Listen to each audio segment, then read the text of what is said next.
ಆತ್ಮೀಯ H16 news ಅರ್ಥಾತ್ ಸೀತಾರಾಮಗೆ ಸ್ವಾಗತ. ನಾನು ನಿಮ್ಮವ MI ಅಥವಾ ಮಲ್ಲಪ್ಪ ಜೋತವರು. ಅಧಿವೇಶನ ಅಂತೂ ಮುಗೀತು. ಕೊನೆಯ ದಿನ ಒಂದಿಷ್ಟು ಯಾಕೋ ಕಪ್ಪು ಚಿಕ್ಕಿಯಾಗಿ ಉಳಿತು ಅಂತೇಳಿ ಮುಗಿದು ಮುಂದಿನ ಯಾವಾಗ ನಡೀತದೆ ಮುಂದಿನ 6 ತಿಂಗಳಲ್ಲ. ಇಲ್ಲೇ ಒಳ್ಳೆ ಕೆಲಸಗಳಾಗಿದ್ದಾವ, ಅದೇ ಕಾಲ ತಪ್ಪುಗಳಾಗಿದ್ದಾವೆ, ಕೆಲವೊಂದಿಷ್ಟು ಅತಿಯಾದ ತಪ್ಪುಗಳು ಸಹಿತ ಆಗಿದ್ದಾವೆ. ಕೊನೆಯ ದಿನ DKC ಮತ್ತು ಮುನಿರತ್ನ ಮಧ್ಯದಲ್ಲೇ ನಡೆದಂತಹ ಒಂದು ಏಕವಚನದ ಹಿಡ್ಕೊಂಡು ಏನೇನು ಮಾತಾಡಿದರೆ ಅದು ಕಳೆದು ತೆಗೆದುಹಾಕಿದ್ದಾರೆ. ಅದು ಮಾತಾಡೋ ಅವಶ್ಯಕತೆ ಇಲ್ಲ, ಆದರೂ ಅದು ಆಗಬಾರ್ದಾಗಿತ್ತು. ಇವತ್ತು DKC ಅವರು ಸಂಯಮದಿದ್ದರು ಅಥವಾ ಮುನಿರತ್ನ ಇದ್ದರು ಅನ್ನೋದು ಸೆಕೆಂಡ್ರಲ್ಲಿ. ಇಬ್ಬರು ತಪ್ಪಾಗಿದ್ದಾರೆ. ಒಬ್ಬರು ಮೊದಲು ತಪ್ಪು ಮಾಡಿರ್ಬೋದು, ಇನ್ನೊಬ್ರು ಹಿಂದೆ ತಪ್ಪು ಮಾಡಿರ್ಬೋದು, ನಂತರ ಮಾಡಿರ್ಬೋದು. ನಡಕ್ಕೆ ಸ್ವತಃ ಸ್ಪೀಕರ್ ಅವ್ರು ಹೇಳಿ, ವಿರೋಧ ಪಕ್ಷದ ನಾಯಕರು ಹೇಳಿ, ಆಡಳಿತಾರೂಢ ಪಕ್ಷದ ನಾಯಕರು ಹೇಳಿ ಇವ್ರು ನಿಲ್ಲಿಸೇ ಇಲ್ಲ ತಮ್ಮ ತಿಕ್ಕಾಟವನ್ನು.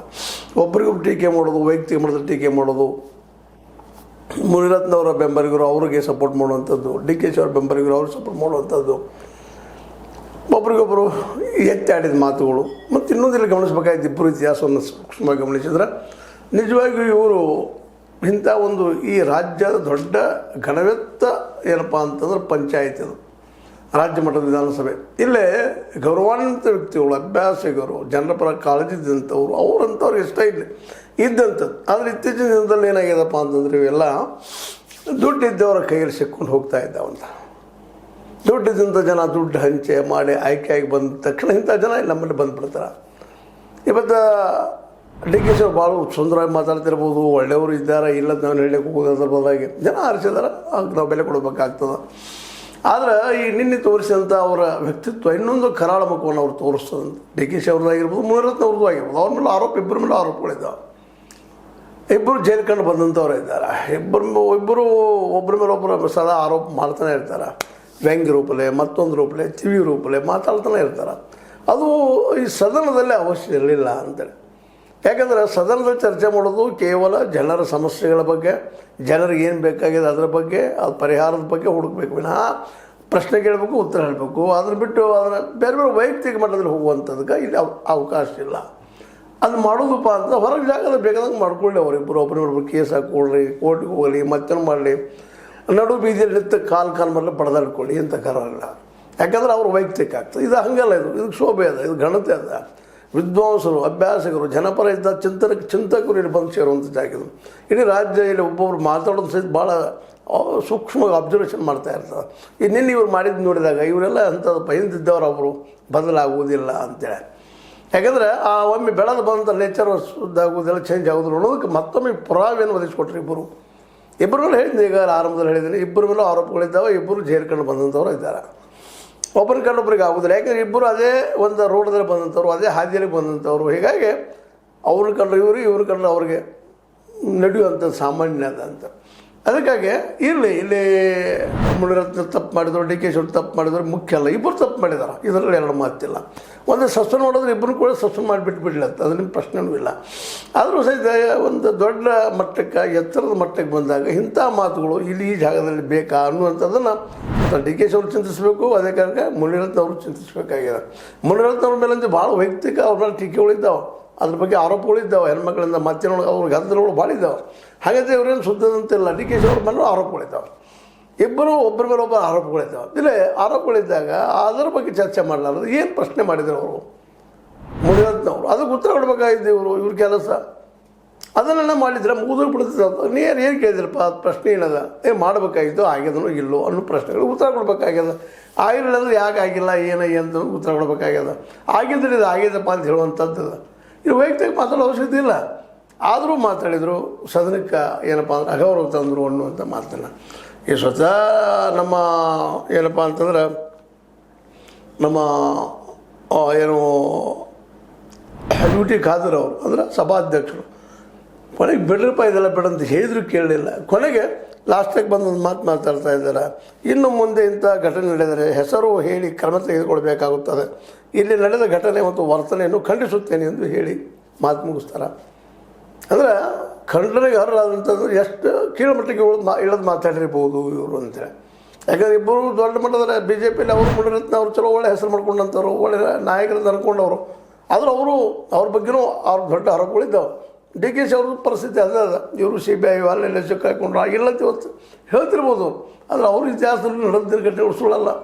ಈ ಒಂದು ಘಟನೆಯಿಂದಾಗಿ ಇವ್ರ ಬಗ್ಗೆ ಒಂದಿಷ್ಟು ಯಾರಿಗಾದರೂ ಭಯ ಇರ್ತದೆ. ಇವ್ರು ಯಾವಾಗ ಏನಪ್ಪ ಯಾರು ಪಡಿತಾರೆ ಗೊತ್ತಿಲ್ಲ ಅಂತೆ. ಅದು ಇವತ್ತು ಶುದ್ಧ ಆದಂಥದ್ದಾಗಿದ್ದು, ಸ್ಪಷ್ಟ ಆದಂಥದ್ದಾಗಿದ್ದು ಕಾಣ್ತದಿಲ್ಲ. ಅದರಲ್ಲೂ ಪ್ರಮುಖವಾಗಿ ಡಿ ಕೆ ಶಿವಕುಮಾರ್ ಅವರು ಅಂತ ಇನ್ನೂ ಭಾಳ ಸಂಯಮದಿಂದ ವರ್ಕ್ ಮಾಡಬೇಕಾಗಿದೆ. ಯಾಕೆ ಇಡೀ ರಾಜ್ಯದ ಒಂದು ಕಪ್ತಾನ ಆಗಬೇಕು, ನಾನು ಲೀಡರ್ ಆಗಬೇಕು, ನಾನು ಇಡೀ ರಾಜ್ಯವನ್ನು ಕೈಲಿ ತೆಗೆದುಕೋಬೇಕು ಅನ್ನುವಂಥ ಕನಸು ಕಾಣ್ತಿರುವಂಥ ಡಿ ಕೆ ಶಿವಕುಮಾರ್ ಅವರು ಅದೇ ಕಾಲಕ್ಕೆ ಒಬ್ಬ ಮುಖ್ಯಮಂತ್ರಿ ಇರಬೇಕಾದ ಏನಪ್ಪ ಮಧ್ಯದ ದೊಡ್ಡದೇನು ಸಂಯಮ. ಎಂಥ ಪ್ರಸಂಗ ಬಂದರೂ ನಮ್ಮ ಮನಸ್ಸಿನ ಮೇಲೆ ಕಂಟ್ರೋಲ್ ತಪ್ಪಿಸ್ಕೊಳ್ಳೋ ಆಗಿಲ್ಲ, ಅದು ಇರಬೇಕು. ಅದಿಲ್ಲಿ ಅದನ್ನು ಇವರಲ್ಲಿ ಅನ್ನುವಂಥ ಆ ಪ್ರಶ್ನೆನ ನಿನ್ನೆ ನಡೆದ ಘಟನೆಯಿಂದ ಹುಟ್ಟಾಕಿಬಿಟ್ಟದ. ಇವ್ರು ಯಾವಾಗ ಏನಾಗ್ತಾರೋ ಗೊತ್ತಿಲ್ಲಪ್ಪ, ರಿವೆಂಜ್ ತಗೊಳಿಸಲು ಮತ್ತೇನೋ ಹೆಚ್ಚಿಡ್ತಾರೇನೋ ಇವರು ಅನ್ನುವಂಥ ಮಾತುಗಳು ನಿನ್ನ ಕೇಳಿ ಬಂದು ಹೇಳೋದಪ್ಪ ಅಂತಂದ್ರೆ, ಅದೇ ಕಾಲಕ್ಕೆ ವಿರೋಧ ಪಕ್ಷಗಳು ಸಹಿತ ಪಾಪ ಭಾಳ ಚೆನ್ನಾಗಿ ನಿನ್ನ ಸಪೋರ್ಟ್ ಮಾಡಿದರು. ಇವರಿಗೆ ಯಾರಿಗೆ ಮುನಿರತ್ನವ್ರಿಗೆ ಹೇಳಿದರು, ಬೇಡಪ್ಪ ಇದೆಲ್ಲ ಜಗ್ಗಿಸ್ಬೇಡ್ರಿ, ಮತ್ತೆ ನಿಮ್ಗೆ ಸಸ್ಪೆಂಡ್ ಮಾಡ್ತಾರೆ. ಅತಿ ಆಯಿತು ಸಸ್ಪೆಂಡ್ ಆಗೋದು ಆಮದು ಬೇರೆ, ಆದ್ರೆ ಅವ್ರು ಮಾಡಲಿಲ್ಲ ಆಮದು ಬೇರೆ. ಆದರೆ ಇಂಥ ಮಟ್ಟಕ್ಕೆ ಸಜೆಷನ್ ಕೊಡೋದು ಮಟ್ಟಕ್ಕೆ ಬರಬೇಕಾಗಿದ್ದರೆ ಇವರು ಯಾವ ರೀತಿಯಾಗಿ ನೀನು ಸದನವನ್ನು ಇಬ್ಬರು ದುರುಪಯೋಗಪಡಿಸ್ಕೊಂಡ್ರು ಅನ್ನೋದು ಇಲ್ಲಿ ಸ್ಪಷ್ಟ ಆಗ್ತದೆ. ಈಗಾಗಲೇ ಸದನದ ಬಗ್ಗೆ ಸಾಕಷ್ಟು ಟೀಕೆಗಳಿದ್ದಾವೆ. ಸರಿಯಾಗಿ ಮಿನಿಸ್ಟರ್ಸ್ ಬರೋದಿಲ್ಲ, ಶಾಸಕರು ಬರೋದಿಲ್ಲ, ತಪ್ಪಿಸ್ತಾ ಇರ್ತಾರೆ, ಸುಮ್ಮನೆ ಇದೊಂದು ಪಿಕ್ನಿಕ್ ಅಂತ ತಗೊಂಡು ಬಂದು ಹೋಗ್ತಾ ಇದ್ದಾರೆ ಅನ್ನೋದು ಆರೋಪಗಳಿದ್ದಾವೆ. ಕೆಲವೊಮ್ಮೆ ಇವ್ರ ಮಧ್ಯದ ವಾಗ್ವಾದ ನಡೆದಾಗ ಏನೆಲ್ಲ ಕೆಳಮಟ್ಟದ ನಡೆದ ಕೆಳಗಿನ ಮಾತುಗಳ ಸಹಿತ ಮಾತಾಡೋದಕ್ಕೆ ಹೇಸುವುದಿಲ್ಲ ಈ ಜನ ಅನ್ನೋದನ್ನು ಸಹಿತ ವ್ಯಕ್ತಪಡಿಸಿದ್ದಾರೆ. ಅಂಥ ಪ್ರಸಂಗದಲ್ಲೇ ಈ ಘಟನೆಯಿಂದಾಗಿ ಸಹಜವಾಗಿ ನಿನ್ನೆ ಇಡೀ ಸದನಕ್ಕೆ ಒಂದು ಕಪ್ಪು ಚುಕ್ಕಿ ಆಗುವ ಜೊತೆಗೆ ಇಂಥದ್ದು ಆಗಬಾರ್ದು, ಇದು ಖಂಡಿಸ್ತೀವಿ ಅಂತ ಹೇಳೋ ಮಟ್ಟಿಗೆ ಅದು ಬರ್ತದಪ್ಪ ಅಂದ್ರೆ ಯಾವ ಮಟ್ಟಿಗೆ ಹೋಗಿ ಮುಟ್ಟಿರಬೇಕು ಅಂತೇಳಿ. ಆದ್ದರಿಂದ ನಾವು ಇವರಲ್ಲಿ ಕೇಳ್ಕೊಳ್ಳೋದಷ್ಟೇ, ಮುನಿರತ್ನ ಮತ್ತು ಶಿವಕುಮಾರ್ ಅವರಲ್ಲೇ ಹಿಂದಿನ ಇತಿಹಾಸ ಅಂತ ನಾವು ಮರೀರಿ ಅಂತ ಹೇಳಕ್ಕೆ ಸಾಧ್ಯ ಇಲ್ಲ. ಯಾಕಂದರೆ ಇತಿಹಾಸ ನಮ್ಮ ಜೊತೆಗೆ ಇದ್ದೇ ಇರ್ತದೆ, ನಾವು ಬಿದ್ದು ಹೋಗುವವರೆಗೂ ನಮ್ಮ ಜೊತೆಗೆ ಇರ್ತದೆ. ಯಾರೋ ಮರಿತೀವಿ ಅಂತ ನಾವು ಹೇಳ್ಕೊಬೋದು ಅಷ್ಟೇ, ಅದನ್ನು ಮರೆತಿರೋದಿಲ್ಲ. ಹೀಗಾಗಿ ಇಲ್ಲೇ ತಮ್ಮ ಹಿಂದಿನ ಇತಿಹಾಸವನ್ನು ಮತ್ತೆ ಪುನರಭ್ಯ ಮಾಡೋದ್ರಲ್ಲಿ ಏನೂ ಮರೆತಿಲ್ಲ. ಈಗಂತೂ ಇಬ್ಬರೂ ಬೆಳೆದಿದ್ದಂಥ ನಾಯಕರಾಗಿದ್ದೀರಿ, ತಪ್ಪುಗಳು ತಿದ್ದುಕೊಳ್ಳ್ರಿ ನಾವು. ಯಾಕಂದ್ರೆ ಇನ್ನೇನು ವಯಸ್ಸು ಹಿಂದೆ ಹೋದಷ್ಟು ಮುಂದೆ ಬರೋದಿಲ್ಲ ಅನ್ನೋ ಸಾಮಾನ್ಯವಾಗಿ ಮಾತಾಡುವಂಥ ಮಾತು ಈ ನೆಲೆಗಟ್ಟಿನಲ್ಲೇ ನಮ್ಮ ಡಿ ಕೆ ಶಿವಕುಮಾರ್ ಅಂತೂ ಇನ್ನೂ ಭಾಳ ಸಂಯಮದಿರಬೇಕಾಗ್ಯದ. ಯಾಕಂದ್ರೆ ಅವ್ರ ನೆಕ್ಸ್ಟ್ ಗುರಿ CM ಪದವಿ, ಅದಕ್ಕೆ ತೊಳೆದಕ್ಕೆ ಇನ್ನೂ ಯೋಗ್ಯತೆಗಳನ್ನು ಬೆಳೆಸಬೇಕಾಗ್ಯದ. ಅದರಲ್ಲೂ ಮುಖ್ಯ ಸಂಯಮ. ಎಂಥ ಪ್ರಸಂಗ ಬಂದರೂ ತನ್ನ ಸಿದ್ಧಾಂತವನ್ನು ಬಿಟ್ಟು ಕೊಡೋದ, ಇನ್ನೊಬ್ಬರ ಜೊತೆ ಅಡ್ಜಸ್ಟ್ ಆಗಲಾರದೆ ಅವ್ರನ್ನೂ ಒಪ್ಪಿಸ್ಕೊಂಡು ಮುಂದೆ ಹೋಗುವಂಥದ್ದು, ಅವ್ರು ಹೇಳಿದಂಗೆ ಒಪ್ಪುವಂಥದ್ದಲ್ಲ. ತನಗೆ ಸರಿ ಅನಿಸಿದ್ದನ್ನು ತಮ್ಮ ಎದುರಾಳಿಗೆ ಹೇಳಿ ಕನ್ವಿನ್ಸ್ ಮಾಡಿ ತನ್ನಂತೆ ಮಾಡ್ಕೋಬೇಕಾದ ವ್ಯಕ್ತಿತ್ವವನ್ನು ಬೆಳೆಸಬೇಕಾಗಿದೆ. ಇದು ಸುಲಭದ ಕೆಲಸ ಅಲ್ಲ.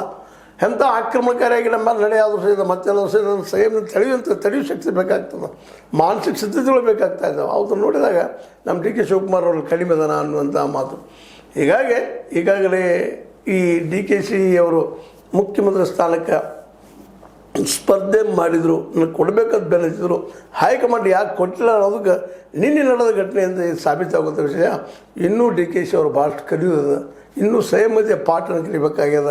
ಜೊತೆಗೆ ಇಡೀ ಜನರು ಎಲ್ಲರೂ ನಮ್ಮವ್ರ ತೆಕ್ಕೆ ಹಾಕೊಳ್ಳುವಂಥದ್ದು ಬರ್ತದೆ. ಮುತ್ತು ರತ್ನ ಅಂತೇಳಿ ಮುನಿರತ್ನ ಟೀಕೆ ಮಾಡೋಕ್ಕಿಂತಲೂ ಮುನಿರತ್ನ ಅವ್ರು ಏನೂ ತಪ್ಪು ಮಾಡಲೇ ಬಿಡಿ, ಅವ್ರಿಗೆ ಬಿಟ್ಟಂಥ ಕಾನೂನಾದ ಶಿಕ್ಷೆ ಆಗ್ತದೆ, ಏನಾಗ್ತದೆ.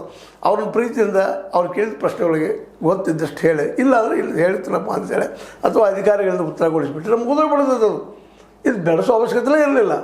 ಮತ್ತು ಲಾಸ್ಟಿಗೆ ನಾವು ಮುತ್ತು ರತ್ನ ಉತ್ತರ ಕೊಡ್ತಾನೆ ಅನ್ನೋದು ಮಾತಾಡೋ ಅವಶ್ಯಕತೆ ಇರಲಿಲ್ಲ.